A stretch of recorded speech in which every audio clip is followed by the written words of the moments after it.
ఓం శాంతి. ETV life ఆధ్యాత్మిక channel ప్రేక్షకులకి స్వాగతం. మానస కార్యక్రమానికి సుస్వాగతం. ఈరోజు మనము అహంకారము లేదా దురభిమానము, గర్వము ఇవన్నీ కూడా మన జీవితాన్ని చాలా అంటే చాలా నష్టపరుస్తాయి అని తెలుసు. అలాగే మన సంబంధ బాంధవ్యాలలో ఒక అనురాగము, ప్రేమ లేకుండా మనల్ని నష్టపరుస్తాయి అని తెలుసు. మనం ఏ ఫీల్డ్లో ఉన్నా, బిజినెస్ ఫీల్డ్లో ఉన్నా, ఒక వ్యాపార వృత్తి రంగంలో ఉన్నామో ఎంతోమంది కస్టమర్స్ వస్తూ ఉన్నారు. నాకేంటిలే, నాకు అన్నీ ఉన్నాయి అని దురభిమానంతో, అహంకారంతో ప్రవర్తిస్తే ఎంతో నష్టపోతాము అన్న విషయం కూడా తెలుసు. చిన్న చిన్న విషయాలు సాధించిన వెంటనే నేను ఎంత చేశానో, నా వలన ఎంత జరిగింది, నేను ఎంత గొప్ప అనేటువంటి అహంకారంలోకి వచ్చేస్తూ ఉంటాము. అది మనల్ని తెలియకుండానే మనం ఇంకా ఉన్నత స్థితిలోకి వెళ్ళకుండా ఉండటానికి మనల్ని నష్టపరుస్తుంది అని తెలుసు. ఈ అహంకారానికి, దురభిమానానికి, గర్వానికి గురి అయితే ఎంత కోపంలోకి వస్తామో, ఎలా మాట్లాడతామో, ఎలా వ్యవహరిస్తామో, ఎంత స్వయాన్ని నష్టపరుచుకుంటామో, ఎంత భగవంతుని స్మరణకి దూరం అవుతామో తెలుసు. అలాగే మిత్ర సంబంధికులందరినీ కోల్పోయి ఒంటరితనంగా ఉండాల్సిన వస్తుంది అన్న విషయం కూడా తెలుసు. మరి ఈ అహంకారాన్ని, దర్పాన్ని, దురభిమానాన్ని, గర్వాన్ని తగ్గించుకొని వాటిని తొలగించుకునే ఇటువంటి మార్గాలని ఇప్పుడు మనము కొన్ని తెలుసుకున్నాము. ఎందుకంటే ఈ అహంకారము అనగానే నేను, నాది, అంటే ఇదంతా నేనే చేశాను, ఇదంతా నా వల్లనే జరిగింది, నేను లేకపోతే అసలు ఈ కార్యమే జరగదు, ఇందులో సఫలత రాదు కదా. వాళ్ళకి నేను ఆ రోజు ఆ సమయాన ఎంత సహాయం చేశానో తెలుసా. సో ఈ విధమైనటువంటి మాటలన్నీ కూడా మనం వింటూ ఉంటాము. సో ఇవన్నీ కూడా అహంకారం ఎప్పుడైతే వస్తుందో అప్పుడు మన ఆలోచన విధానం మారిపోతుంది, మనం చూసే దృష్టి మారిపోతుంది, ఇతరులతో మనం వ్యవహరించేటువంటి తీరు మారుతుంది, ఎదుటి వ్యక్తి ఏం చెప్తున్నారు అనేటువంటి విషయాన్ని మనం అర్థం చేసుకోలేము, వారికి గౌరవాన్ని ఇవ్వలేము, మనము కూడా ఒక గౌరవనీయమైనటువంటి స్థితిలో ఉండలేము. నిన్న ఏమి ఆస్తి లేదు, సంపద లేదు, ఈరోజు సడన్గా కలిసి వచ్చింది కదా. అప్పుడు మదము, గర్వము, అహంకారము ఇవన్నీ కూడా వచ్చేస్తాయి. సో దీని వలన మనం చాలా అంటే చాలా నష్టపోతూ ఉంటాము. ఎందుకంటే మన జీవితంలో మంచి జరిగినప్పుడు లేదా మనం సంతోషంగా ఉన్నప్పుడు మనల్ని చూసి సంతోషపడేటువంటి వ్యక్తులు, మన సంతోషాన్ని పంచుకోవలసినటువంటి వ్యక్తులు కూడా ఉండాలి కదా. కాబట్టి ఈ ఒంటరితనము అనేది కరెక్ట్ కానే కాదు. అలాగే మనం కష్టంలో ఉన్నప్పుడు, బాధలో ఉన్నప్పుడు, అరే ఎంత మంచి వ్యక్తి, వీరికి కష్టం కలిగిందా అని మనకి ఓదార్పునిచ్చేటువంటి వ్యక్తులు కూడా చాలా అంటే చాలా అవసరము. మరి ఈ అహంకారము లేదా ఈ గర్వము ఎందుకు కలుగుతుంది? శాస్త్రం ఎలా చెప్తుంది అంటే, విద్యా వినయ సంపన్నే బ్రాహ్మణే గవి హస్తివి. నువ్వు బాగా చదువుకున్నావు, చాలా బాగా చదువుకున్నావు, ఆ చదువుకున్నటువంటి విద్య నీకు వినయాన్ని తీసుకొని రావాలి. నీ విద్య పెరిగే కొద్దీ, నీ డిగ్రీస్ పెరిగే కొద్దీ అంతే వినయ విధేయతలు నీలో పెరగాలి. అది నీకు ఒక అలంకారంగా మారాలి, గుణంగా మారాలే తప్ప నీలో అహంకారాన్ని తీసుకొని రాకూడదు. కాబట్టి విద్య వలన అహంకారం పెరగడానికి అవకాశం ఉంటుంది. ఇక్కడ మనం గుర్తుపెట్టుకోవాల్సింది విద్య వినయ సంపన్నే. మనస్థితిలో, మనస్వరూపంలో ఉంటూ మనం ఎంతో నమ్రతతో వినయం తీసుకొని రావాలి. ఇంకా ఆస్తి వలన, ధనం వలన అహంకారం వస్తుంది కదా. మనమే అంటాము, మొన్నటి వరకు సైకిల్ మీద తిరిగారు, తినడానికి తిండి కూడా లేదు, ఏమీ లేవు, ఈరోజు ఎక్కడి నుంచో ఏదో మొత్తానికి కలిసి వచ్చింది, కళ్ళు బాగా నెత్తికెక్కాయి. సో ధనం వలన కూడా అహంకారం కలుగుతుంది. అటువంటప్పుడు ఏం గుర్తుపెట్టుకోవాలి? ఈ జగన్నాటక రంగంలో ఏది కూడా ఊరికనే లభించదు. రోజు ధనం మాత్రంగా వచ్చి పడ్డది అని అంటే నేను ఏదో జన్మలో పుణ్యకర్మ చేసి ఉంటాను.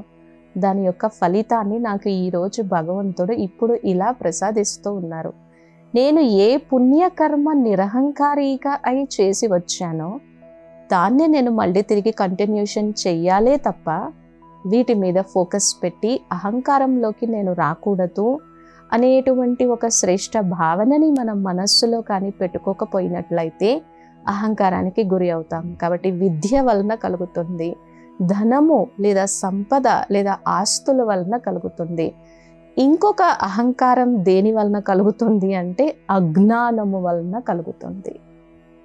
మనమెవరోమో మనము తెలుసుకోకపోతే, మన శక్తి ఏంటో తెలుసుకోకపోతే, నేను ఈ శరీరము అనేటువంటి భావనలో ఉంటే మనం ముందుకు వెళ్ళలేకపోతే, దీన్ని చూసి వీటన్నింటినీ చూసుకుంటూ ఇదే సత్యం అనుకుంటూ ముందు చూపు లేక త్రికాలదర్శి కాలేక దాని వలన కూడా మనం అహంకారంలోకి వచ్చేస్తాము. ఇంకా ఎందుకు నేనే చేశాను, ఇదంతా నా వల్లనే జరిగింది, ఎందుకు భగవంతుని స్మృతి మిస్ అవుతుంది, ఆయనే కానీ ఇంత గొప్ప శరీరాన్ని, ఇంత మనస్సుని, ఇంత బుద్ధిని, ఇంత విశాలమైనటువంటి కర్మక్షేత్రాన్ని ఇవ్వకపోతే, ఈ రిసోర్సెస్ లేకపోతే నేను చేసినటువంటి కర్మకి మళ్ళీ తిరిగి పుణ్య ఫలితము ఉంటుంది అనేటువంటి ఒక కర్మల చక్రము లేకపోతే నేను ఇవన్నీ ఎలా చేయగలను? చేయలేను కదా. కాబట్టి ఏం జరిగినా కూడా దీని వెనుక ఏదో ఒక కారణం ఉంటుంది అని ఎప్పుడైతే మనము ఈ అజ్ఞానాన్ని తొలగించుకొని ముందుకు వెళ్తామో అప్పుడు ఈ అహంకారం అనేది ఉండదు. లేకపోతే ఏమవుతుంది? అహంకార విమూఢాత్మ కర్తాహమితి మన్యతే. అహంకారంలోకి వచ్చినప్పుడు అంతా నేనే చేశాను, అంతా నా వల్లనే జరిగింది. ప్రకృతే క్రియమాణాని గుణై కర్మ సర్వశః. ప్రతి ఒక్కరికి ఈ ప్రకృతి ఇవ్వబడ్డది. ఈ ప్రకృతికి 3 గుణాలు ఉన్నాయి. ఈ ప్రకృతి 3 గుణాల చేత నేను కర్మ చేస్తున్నాను. ప్రకృతే క్రియమాణాని గుణై కర్మ సర్వశః. అన్ని కర్మలు ప్రతి ఒక్కరూ వాళ్ళ వాళ్ళ గుణాలని అనుసరించి, ఇచ్చినటువంటి ప్రకృతిని అనుసరించి చేస్తూ ఉన్నారు. అహంకార విమూఢాత్మ కర్తాహమితి మన్యతే. మరి అజ్ఞానం ఉన్నా, అవిద్య ఉన్నా, నేనే నేనే నేనే అనేటువంటి భావన ఉన్నా, ఇదంతా నేనే చేశాను, ఇదంతా నా వల్లనే జరిగింది అనేటువంటి ఒక భావన బయలుదేరుతుంది. కాబట్టి ఈ విషయాన్ని మనం గుర్తుపెట్టుకోవాలి. అలాగే దంభో దర్ప అభిమానశ్చ క్రోధ పారుష్యమేవచ అజ్ఞానంచ అభిజాతస్య ఆసురీ సంపదమాశ్రితం. అంటే ఎప్పుడైతే మనం ఈ అహంకారంలోకి వస్తామో దంభో దర్పం అభిమానశ్చ క్రోధ పారుష్యమేవచ అంటే ఈ అహంకారంతో పాటు గర్వం ఉంటుంది, మదం కలుగుతూ ఉంటుంది. ఇక ఎవరు కనిపించినా ఎలా ఉన్నారు అని అంటే చాలు, ఇక మన కోసం మనం గొప్పలు చెప్పుకుంటూ ఉంటాము. అటువంటి దంభము, దర్పము, మిడిసిపాటు, ఇటువంటి ఆసురీ గుణాలన్నీ కూడా లేదా ఆసురీ ప్రవృత్తి అంతా కూడా వ్యక్తిలో బయలుదేరుతుంది. తద్వారా నష్టం కలుగుతుంది. మరి ఎలా తగ్గించుకోవాలి? తగ్గించుకోకపోతే నష్టపోతాం కదా. అహంకారంలోకి వచ్చేసినప్పుడు మనం ఎలా మాట్లాడతామో, ఎలా వ్యవహరిస్తామో అన్నీ మారిపోతాయి కదా. సో సంబంధ బాంధవ్యాలని నష్టపోతాం కదా. మరి ఈ అహంకారాన్ని తగ్గించుకోవాలి అని అంటే దానికి మనం బాగా గుర్తుపెట్టుకోవాల్సింది ఏంటి అని అంటే భగవంతుడు చేయిస్తూ ఉన్నారు, నేను ఇన్స్ట్రుమెంట్. ఒకసారి బ్రహ్మకుమారీస్ ఇన్స్టిట్యూషన్కి ఒకప్పుడు 1969 జనవరి 21 నుంచి 2007 ఆగస్టు వరకు కూడా ఇన్ఛార్జ్గా ఉన్నటువంటి దాది ప్రకాష్ మణిజీ ఇంత పెద్ద మహాసంస్థకి దాది ఇన్ఛార్జ్. కానీ దాది చాలా అంటే చాలా నిరహంకారిగా ఉండేవారు. దాదీజీని అందరూ అడిగేవారు, ఇంత పెద్ద కారోబార్ లేదా కార్య వ్యవహారాన్ని మీరు ఎలా చేస్తున్నారు దాది? ఇంతమంది సిస్టర్స్ ఉన్నారు, ఇంతమంది బ్రదర్స్ ఉన్నారు, ఇంతమంది యజ్ఞం ఉంది, ప్రతి నిత్యము ఏదో ఒక ప్రోగ్రాం జరుగుతూనే ఉంటుంది. దీన్ని మీరు ఎలా మేనేజ్ చేస్తున్నారు? అంతేకాకుండా మీరు యోగానికి, ఏకాగ్రతకి, తపస్సు చేసుకోవడానికి టైం కూడా బాగా తీస్తున్నారు, ఇంకా ముందుకు వెళ్తున్నారు అంటే అప్పుడు దాది అంటారనమాట, ఇది నా యజ్ఞమా ఏంటి? ఇది కాదు, ఇది భగవంతుని యజ్ఞం. నేను నిమిత్త మాత్రము, నేను నిర్మాణ స్థితిలో ఉన్నాను. నడిపించేవారు ఆయన, చేయించేవారు ఆయన, నేను జస్ట్ ఆయన యొక్క ఇన్స్ట్రుమెంట్ని. ఆయన నా ద్వారా ఏ విధంగా చేయిస్తారో ఆ విధంగా చేయించుకుంటారు అని ఒక నిమిత్త భావనతో, ఒక నిర్మాణ భావనతో, ఒక నిరహంకారి ప్రవృత్తితో కూడినటువంటి ఆలోచన విధానంతోనే దాది వ్యవహరించడం జరుగుతుందన్నమాట. అంటే వాళ్ళు ఎంత ఉన్నతోన్నత విద్యని, బ్రహ్మ విద్యని, రాజ విద్యని, ఆత్మ విద్యని, ఈ గుహ్య జ్ఞానాన్ని ప్రాక్టీస్ చేస్తూ వెళ్ళారో అంత వినయము కలిగి ఉన్నారు కదా.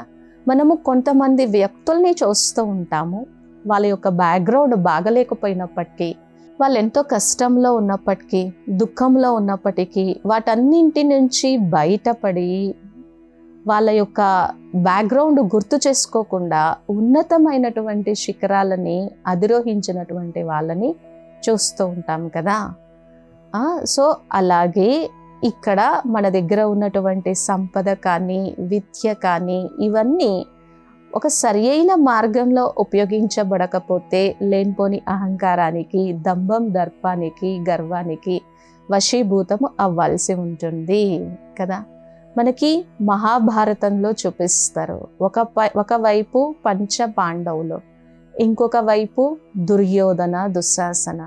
ఈ పంచ పాండవులు ఎప్పుడూ కూడా భగవంతుణ్ణి పట్టుకొని శ్రేష్ఠ కర్మలు చేస్తూ ధర్మో రక్షతి రక్షితః అని కోరుకుంటూ, ఆ విధంగా ఉంటూ భగవంతుని యొక్క సాన్నిధ్యాన్ని నిత్యం అనుభవం చేసి చరిత్రలో నిలిచిపోయి ఎంతో ఖ్యాతిని, కీర్తిని గడించారు. మరి దుర్యోధన, దుశ్శాసనలను చూస్తే పాపం చిన్నప్పటి నుంచే చెడు నూరిపోశారు, చిన్నప్పటి నుంచే దుస్సంస్కారాలకి వశమైపోయారు. ఈ గర్వంతో, మదంతో, అహంకారంతో ఉండి ఎదురుగా భగవంతుడు, భగవంతుని యొక్క స్వరూపం ఉన్నప్పటికీ కూడా దాన్ని విస్మరించి ఈ విషయ వస్తువులకే ఆకర్షితమైపోయి గుండు సూది పెట్టినటువంటి, మోపినటువంటి స్థానం కూడా నేను ఇవ్వను అనేటువంటి దర్పాన్ని, అహంకారాన్ని ప్రదర్శించడం వలన చివరికి ఏ విధమైనటువంటి దుర్గతిని పొందారో శాస్త్రాలు మనకి చెప్తున్నాయి. అలాగే మనకి భక్తి మార్గంలో భక్త ప్రహ్లాదుడు ఎంతో గొప్ప భక్తుడు, నడిపించేదంతా ఆయన, లీలలన్నీ కూడా ఆ తండ్రివి. శరణాగతి కోరుకున్న ఆ తండ్రి యొక్క సాన్నిధ్యంలోనే కోరుకోవాలి. నిశ్చయ బుద్ధి ఉంటే పరమాత్మ ఏ విధంగా రక్షిస్తారు అనేది ప్రహ్లాదుడి యొక్క జీవితం నుంచి మనందరం చూసాం కదా. హిరణ్యకశిపుడు ఆ గర్వంతో వచ్చి, అహంకారంతో వచ్చి నా దేవుడు గొప్ప, నా దేవుడు గొప్ప అనుకుంటూ ఏ విధంగా భక్త ప్రహ్లాదని ఎన్ని సమస్యలకి గురి చేసినప్పటికీ కూడా నిశ్చయ బుద్ధితో ముందుకు వెళ్ళి ఆ పరమాత్మ నడిపించేటువంటి వారు, ఆయన లీలలు చాలా గొప్పవి అని ఆ భక్తిలో లీనమై నిరహంకారిగా ఉండి ఎంతో సేవలు చేశారు, ఆ భక్తిని చాటి చెప్పారు. సో ఈ విధంగా అహంకారము మనల్ని చాలా అంటే చాలా నష్టపరుస్తుంది. మరి భగవద్గీత వచ్చింది లేదా వేద శాస్త్రాలు ఈ పుడమిలోకి, ఈ భూమిలోకి వచ్చాయి అనంటే భగవంతుడు కూడా ఎంత నిరహంకారి అయిపోయి ఇంత చక్కటి, ఇంతమంది మనస్సులని, ఇంతమంది మానవ జీవితాలను ఉద్ధరించేటువంటి ఇంత చక్కటి గీతా జ్ఞానాన్ని, ఇంత చక్కటి వేద విద్యా జ్ఞానాన్ని పరమాత్మ కూడా విశ్వ కళ్యాణం కోసం, మన అభ్యున్నతి కోసం ఎంత నిరహంకారిగా అయ్యి సేవ చేశారు కదా. కాబట్టి అహంకారము అనేది మనల్ని నష్టపరుస్తుంది. మరి దీన్ని ఎలా తగ్గించుకోవాలి? నేను కాదు చేస్తుంది అనేటువంటి కర్తృత్వ భావనని మనం వదిలిపెట్టి I'm the instrument of God, ఈరోజు నేను ఈ విజయం పొందిన, ఈ కీర్తిని సంపాదించిన, నా జీవితంలో ఇంత ధనం కలిగిన, నేను ఇంత ఉన్నతోన్నతమైనటువంటి సంస్కారాలతో, ఉత్తమమైనటువంటి సత్ప్రవర్తనతో ఉన్న దానికి కారణభూతమైనటువంటి వారు ఉన్నా, ఇటువంటి గొప్ప తల్లిదండ్రులను ఇచ్చిన, వీటన్నింటికి కనిపించకుండా సూక్ష్మంగా ఉన్నటువంటి పరమాత్మ యొక్క లీలలు, ఆయన కారణంగా ఇది జరుగుతుంది అనేటువంటి కర్తృత్వ అభిమానాన్ని వదిలిపెట్టి కానీ మనం ముందుకు వెళ్ళలేకపోతే అప్పుడు ఈ అహంకారం మనల్ని వీడదు. ఎప్పుడైతే చేయిస్తున్నారు, తండ్రి చేయిస్తున్నారు, నేను నిమిత్తంగా నిర్మాణంగా ఉన్నాను అని అనుకున్నప్పుడు మనకి ఈ అహంకారము దురభిమానము తగ్గుతుంది. ఇంకొకటి కృతజ్ఞత భావన కలిగి ఉండటం. ఇంత ఇచ్చారు భగవంతుడు, ఇంత ఇచ్చారు భగవంతుడు, ఇంత భాగ్యాన్ని ఇచ్చారు, ఇంత ఆనందాన్ని ఇచ్చారు, నాలో ఇన్ని కళలను ఇచ్చారు, నాలో ఇన్ని విశేషతలను ఇచ్చారు. ఎదుటి వ్యక్తిలో విశేషతలు ఉన్నా కూడా అది పరమాత్మ ప్రసాదము కానుక. పెద్ద సమస్యని చిన్నదిగా చేయగలిగినటువంటి శక్తిని ఇచ్చారు అని మనం ఎప్పుడైతే కృతజ్ఞతా భావాన్ని కలిగి ఉంటామో అప్పుడు ఈ అహంకారాన్ని తగ్గించుకోగలం. దంభో దర్పం అభిమానశ్చ క్రోధ పారుష్యమేవచ. ఈ కోపం కానీ, ఈ దంభం కానీ, ఈ దర్పం కానీ, ఈ అభిమానం కానీ, మన కోసం మనం గొప్పలు చెప్పుకోవడం కానీ, ఇవన్నీ ఆసురీ గుణాలు. ఇవి నావి కావు. నా గుణాలు దివ్య గుణాలు, నా సంపద దైవీ సంపద, నేను దైవీ పుత్రుడను, నేను ఈశ్వరుని యొక్క సంతానాన్ని, ఆ ఈశ్వరుడే ఎంతో నిరహంకారంగా సేవ చేశారు అనేటువంటి నా గుణాలు దైవీ గుణాలు, నా సంపద దైవీ సంపద, నా దృష్టి దివ్య గుణాలు దైవీ గుణాల మీద మాత్రమే ఉంటుంది, కానీ ఈ ఆసురీ ప్రవృత్తి మీద, చెడు ప్రవృత్తి మీద ఉండదు. ఎందుకంటే I'm the child of all mighty godly divine father అనేటువంటి స్మృతి స్మరణ మనకి అహంకారాన్ని తగ్గించి ముందుకు తీసుకొని వెళ్ళడానికి చాలా అంటే చాలా ఉపయోగపడతాయి. కాబట్టి ఆధ్యాత్మిక పరంగా చూస్తే ఈ ధ్యానముతోనూ, యోగముతోనూ, సత్సంగంతోనూ, శరణాగతి భావనతోనూ తండ్రి నువ్వు ఉన్నావు, సర్వకాల సర్వావస్థ సర్వ పరిస్థితులలోనూ నువ్వు రక్షిస్తావు అనేటువంటి ఈ ఆధ్యాత్మిక మార్గాలని ఎంచుకోవడం వలన అహంకారాన్ని తగ్గించుకోవచ్చు. At the level of mind ఎప్పుడైతే మనలో ఈ అహంకారం కలుగుతుంది అనుకున్నప్పుడు మనకి మనం చెక్, ఇది నా ప్రవృత్తి కాదు, నేను ఆత్మాభిమాని స్థితిలో ఉండాలి తప్ప, మన స్వీయ గౌరవంలో ఉండాలి తప్ప అహంకారాన్ని ప్రదర్శించద్దు. దీనివల్ల నేను చాలా అంటే చాలా నష్టపోతాను, నా వలన పాపం జరుగుతుంది అని ఎప్పుడైతే మనల్ని మనము అంత పరిశీలన చేసుకుంటూ ఇంట్రాస్పెక్షన్ చేసుకుంటామో at the level of mind మనం తగ్గించుకోగలం. ఎమోషనల్ పరంగా కూడా నాలో కోపం కలుగుతుంది, గర్వం కలుగుతుంది, ఇతర వ్యక్తులని నేను బాధ పెడుతున్నాను, హర్ట్ చేస్తున్నాను, ఇది కరెక్ట్ కాదు, నేను సుఖస్వరూపాన్ని, సుఖాన్ని మాత్రమే ఇవ్వాలి, సుఖాన్ని తీసుకోవాలి, దుఃఖం ఇవ్వకూడదు అంటే నేను అహంకారాన్ని ప్రదర్శించకుండా నిరహంకారిగా వినయంతో ఉండాలి అని విద్యా వినయ సంపన్నే, నాలో ఉన్నటువంటి విద్య నాలో వినయాన్ని పెంచాలే తప్ప అహంకారాన్ని తీసుకొని రాకూడదు అనేటువంటి మనల్ని మనం మౌల్డ్ చేసుకొని మనతో మనం పాజిటివ్ సెల్ఫ్ టాక్ చేసుకోవాలి. ఇక లాస్ట్, మనలో అహంకారం ఉంది, తొలగిపోవటం లేదు, ఇప్పుడు మనం రియలైజ్ అయ్యాము, దాని వలన వచ్చినటువంటి నష్టాన్ని తెలుసుకున్నాము, ఆ దుర్గుణాన్ని లేదా ఆ అవగుణాన్ని యోగం చేస్తూ ధ్యానం చేస్తూ దాని ప్లేస్లో దైవీ గుణాన్ని, దైవీ సంస్కారాన్ని నింపుకుంటూ ఈశ్వరుడికి ఇచ్చేసి మన జీవితాన్ని చాలా అంటే చాలా ఉన్నతోన్నతంగా చేసుకోవాలి. కాబట్టి ప్రకృతే క్రియమాణాని గుణైః కర్మ సర్వశః అహంకార విమూఢాత్మ కర్తాహమితి మన్యతే. ఎప్పుడూ కూడా చేసి చేయించేటువంటి పరమాత్మ నాకు సదా తోడుగా ఉన్నారు, ఆయన కారణంగానే నేను చేయగలుగుతూ ఉన్నాను, ఆయన ఇచ్చినటువంటి శక్తి, ఆయన ఇచ్చినటువంటి బుద్ధి బలం, ఆయన ఇచ్చినటువంటి మనోబలం కారణంగానే నేను చేయగలుగుతూ ఉన్నాను అనేటువంటి భావన మనలో ఎంతగా పెరుగుతూ ఉంటుందో అంతగా నేనే చేశాను అనేటువంటి కర్తృత్వ భావనను తగ్గించుకొని కర్మయోగి స్థితిలో మనం ముందుకు వెళ్ళటానికి చాలా అంటే చాలా అవకాశం ఉంటుంది. కాబట్టి గీతా జ్ఞానం అనుసరించి అహంకారాన్ని తగ్గించుకొని ఆత్మాభిమానంతో, నిరహంకారి స్థితితో, వినయంతో ఎలా ముందుకు వెళ్ళాలో మనకి ఈ గీతా జ్ఞానము చక్కగా నేర్పిస్తుంది. కావున అహంకారాన్ని తగ్గించుకొని, ఏ విధంగా తగ్గించుకొని వినయంతో ఆత్మాభిమాని స్థితిలో స్వీయ గౌరవంలో ఎలా ముందుకు వెళ్ళాలి అనేటువంటి ఒక చక్కటి దివ్యమైనటువంటి అంశాన్ని తెలుసుకున్నాము.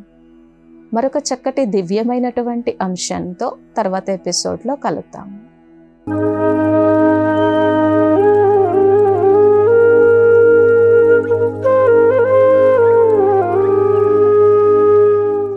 ఈ కార్యక్రమాన్ని తిరిగి చూడాలనుకుంటే www.youtube.com/@ETV Life Spiritual లో చూడవచ్చు.